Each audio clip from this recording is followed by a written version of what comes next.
Technology can never replace real, in-person relationships. Simple things, a hug, a handshake, a smile. All those things are essential to being human.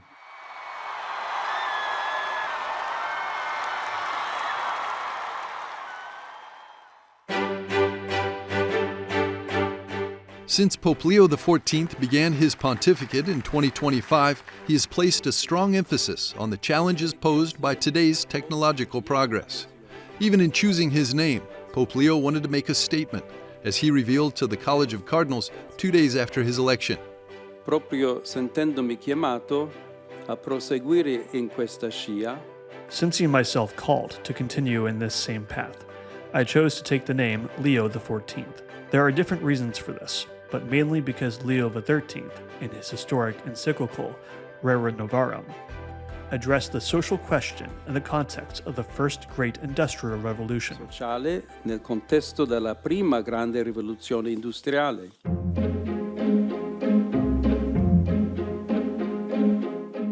When Pope Leo XIII was elected to the chair of Peter in 1878, the ongoing Industrial Revolution was radically transforming people's lives.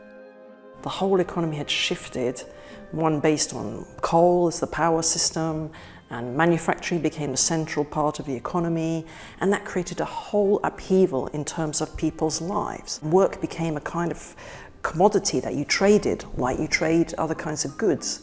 So people lost their security. For this reason, Pope Leo XIII published his encyclical Rerum Novarum in 1891.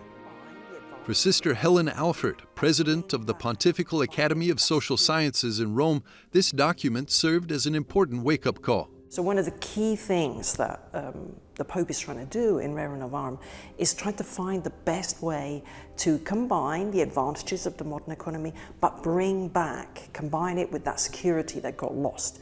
And he basically has two ways of doing it. The first way is giving them access to private property, so they can have a home, so they can have some kind of security for their family life as well. And the other way is coming together through associations. You could in many ways say solidarity has been the main principle that's helped people confront injustice in modern society. Then we have the principle of subsidiarity, which is really about helping people be protagonists, make decisions, have a sphere of influence over what is going on in their lives, exercise their freedom, all that kind of thing. Giulio Alfano, Deputy Director of Peace Sciences at the Pontifical Lateran University, underlines that the principle of subsidiarity plays an important role, especially for government institutions. Mettere la persona al centro significa rispettare la sua identità. Placing the person at the center means respecting his or her identity, but also entrusting states with a responsibility. This is, in a way, the challenge of the Church today. The Church does not speak as a state, but speaks from the experience of her doctrine, placing at the center the urgency of the human person and, above all, calling on states to promote the human being in his or her greatest gifts. Nei suoi doni migliori. Everyone is a someone, not a something, because often we get people treated as instruments, So people have an inherent dignity. They're not just a resource, but they're not just a consumer. They're someone with their own dignity, and that needs to be taken into account in our modern social and political and economic systems.